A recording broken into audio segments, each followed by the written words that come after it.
풍수는 미신인가 과학인가? 명확한 개념 정립으로 풍수지리의 신뢰를 회복합니다. 풍수지리는 오랜 시간 우리 삶 속에 깊숙이 자리해 왔지만 시대의 변천에 비해 그 개념은 과거의 관념 속에 머물러 있습니다. 이로 인해 풍수는 오해와 비판의 대상이 되기도 했습니다. 하지만 개념은 지식이라는 건물을 짓는 설계도와 같습니다. 개념이 흔들리면 지식이라는 건물은 사상 누각이 됩니다. 우리는 이제 풍수를 넘어 풍수지리라는 현대적 개념으로 재정립하고자 합니다. 살펴보게 될 내용으로는 풍수지리의 개념 정립, 동기 가문과 장래문화, 그리고 발복의 재해석 등으로 나누어 살펴보게 됩니다.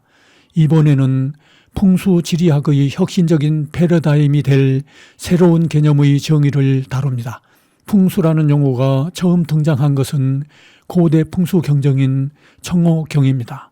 청호경에서는 조화를 이룬 음양이 하늘과 땅과 각각 소통하게 되면 땅의 기운은 생명을 움트게 하고 하늘의 기운은 형상을 이루는데 땅과 하늘의 기운이 서로 융합하게 되면 풍수는 저절로 완성된다고 보았습니다. 즉 지구 땅속의 생기와 지구 표면의 산천 자연 경관이 조화를 이룬 것이 풍수라는 것입니다. 여기에서 시작된 오늘날의 풍수는 본질적인 개념이 명확히 정립되지 못하여 오히려 발전이 저해되고 있습니다. 현재 우리 주변에서 접할 수 있는 비보풍수, 인테리어 풍수, 수맥 풍수 등 다양한 형태로 분화되어 난립되는 현상이 바로 그 예입니다.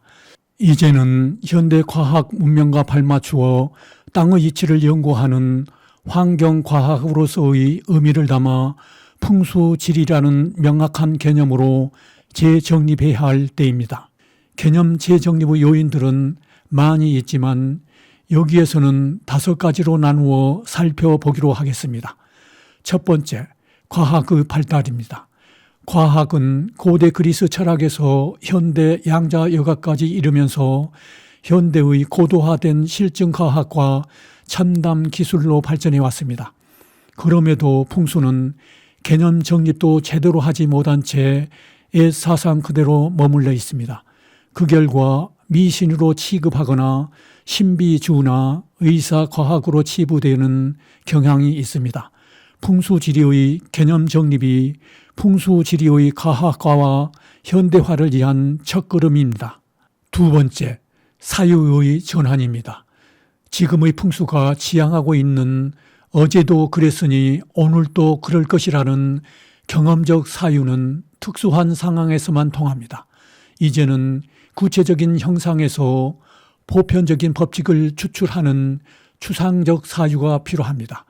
그래야만 주관적이고 감각적이며 편협적인 풍수지리가 시공간을 초월한 일반적이고 객관적이며 보편성을 가진 학문으로 인정받을 수 있습니다. 이 또한 풍수지리의 개념이 정립되어야만 가능합니다. 세 번째, 철학과 과학 그리고 풍수지리의 연계입니다.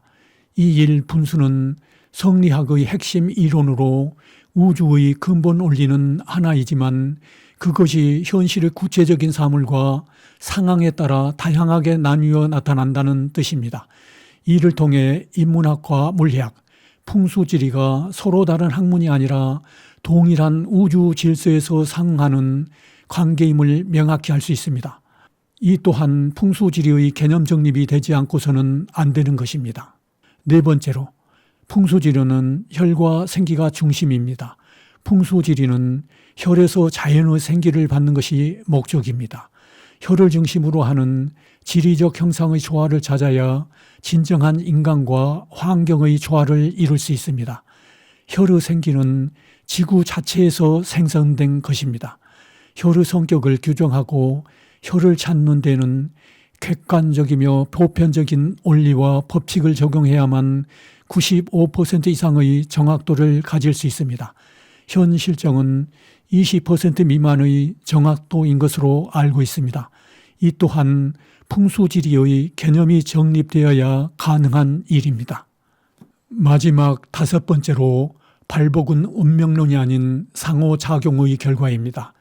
좋은 땅만 차지하면 무조건 복을 받는다는 결정론은 이제 끝났습니다.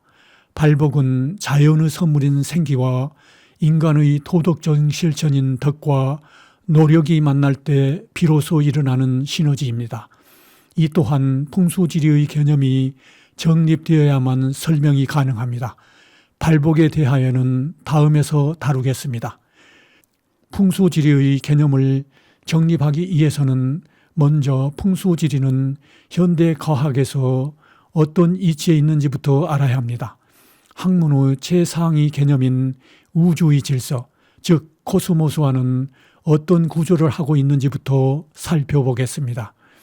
체계적인 관점에서 코스모스가 질서정연하게 구조화된 우주 전체를 의미한다면 도와 로고스는 그 코스모스를 지속해서 구동하고 유지하는 핵심 운영 원리입니다.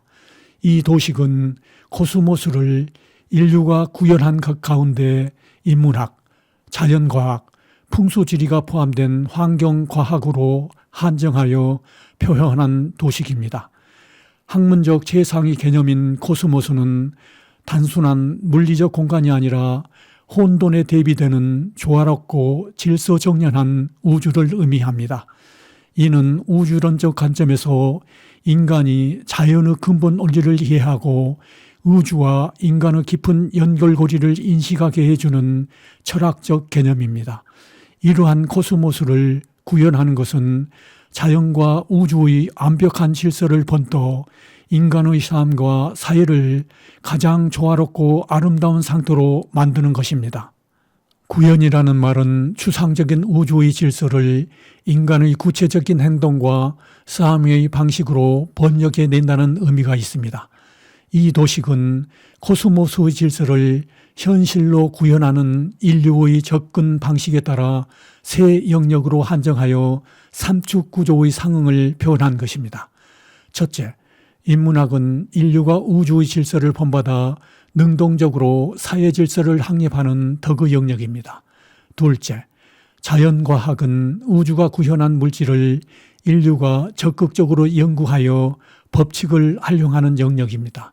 셋째, 환경과학은 코스모스가 스스로 구현한 혈의 생기를 인류가 소극적으로 받아들여 발복과 치유와 명상에 활용하고 대지의 생태계를 보존하는 영성적 생태적 영역입니다.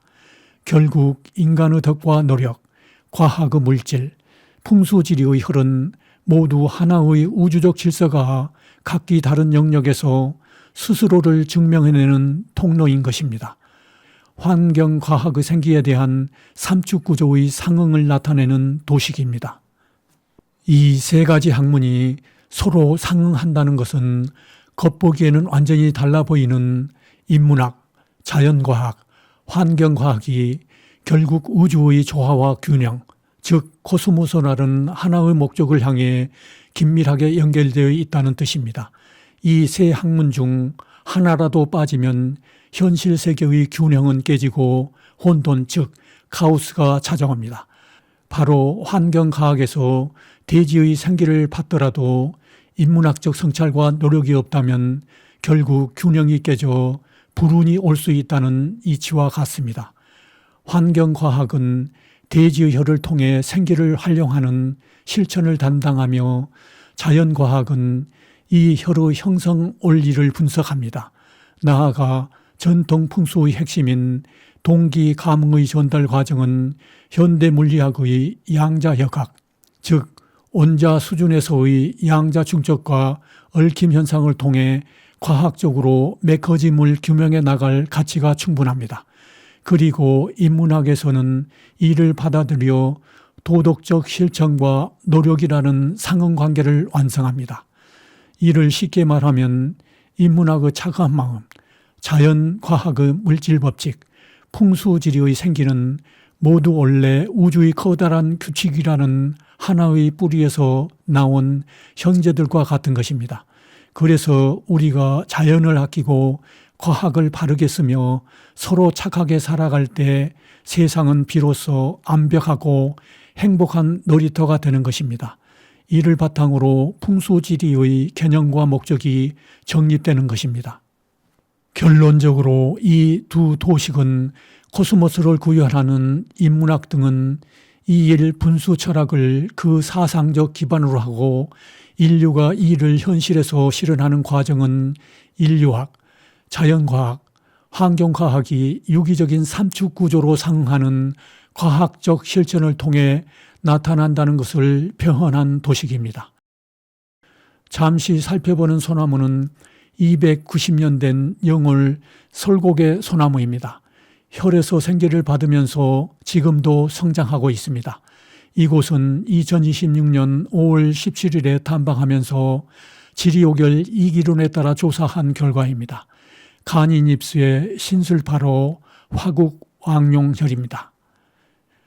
정립한 풍수지리의 개념입니다. 40년 동안 풍수지리를 연구해 오면서 도출한 풍수지리의 현대적 개념과 목적입니다. 이제 풍수지리는 단순히 땅의 기둥을 가리는 기술을 넘어 우주적 질서인 코스모스에서부터 혈의 점득과 안장, 그리고 동기 감응, 발복과 번영에 이르기까지 관통하는 체제를 갖추게 되었습니다. 내용을 구체적으로 살펴보겠습니다. 이 구절은 우주의 질서, 혈, 생기, 도덕적 실천과 노력을 풍수지리의 중심 개념으로 삼은 부분입니다. 풍수지리는 환경과학적으로 좋은 환경을 제공하는 최적화 기술이며 여기에 인간의 노력과 덕이 결합하여 최종적인 발복이라는 결과가 도출된다는 인과관계를 명확히 정의하고 있습니다. 이 구절은 생기는 직접 받거나 동기 감흥을 통해 간접적으로 받아들일 수 있다는 것을 말한 것입니다. 또한 망해를 온자로 규정한 것은 양자역학의 중첩과 얽힘으로 생기를 받아들일 수 있음을 과학적으로 추론을 가능하게 한 것입니다. 이 구절은 풍수지리의 목적이 생기에 인간의 덕과 노력이 결합하여 개인의 삶의 질과 가치를 격상시키고 가문과 국가 그리고 세계를 번영케 하는 발복에 있음을 밝히고 있습니다. 수신제가 지구 평천하와 사람이 도를 넓히는 것이지 도가 사람을 넓히는 것이 아니다라는 인능 홍도의 뜻이 담겨 있습니다. 결론적으로 풍수지리는 단순히 땅의 기륭을 점치는 기술이 아닙니다. 땅은 인간을 생육하는 어머니로 간주하며 자연과 인간 그리고 지구 환경이 분리되지 않은 하나의 생명 유기체임을 전제합니다. 우리는 이제 근거 없는 주술에서 벗어나 우주의 질서가 응축된 혈과 생기를 정밀하게 탐구하는 학문적 본질에 집중해야 합니다. 이것이 바로 대지와 공존하며 인간의 가치를 높이는 길입니다. 풍수지리는 자연이 베푸는 물리적 선물인 생기를 인간의 존엄한 가치로 변환하는 환경과학적 최적화 구도입니다. 혈의 생기가 발복을 위한 필요 조건이라면 인간의 도덕적 실천인 덕과 노력은 이를 현실로 꽃피우는 충분 조건입니다. 인간이 주체가 되어 우주의 질서를 본받을 때 비로소 가문과 국가, 세계가 번영하는 진정한 발복이 완성됩니다. 이 영상은 설곡의 소나무 혈로 내려가는 용매기에서 둘러보는 설곡의 소나무 주변 풍경입니다. 다음에는 혈과 생기, 동기 가문과 장례문화, 그리고 발복을 중심으로 살펴보겠습니다. 시청해 주셔서 감사합니다.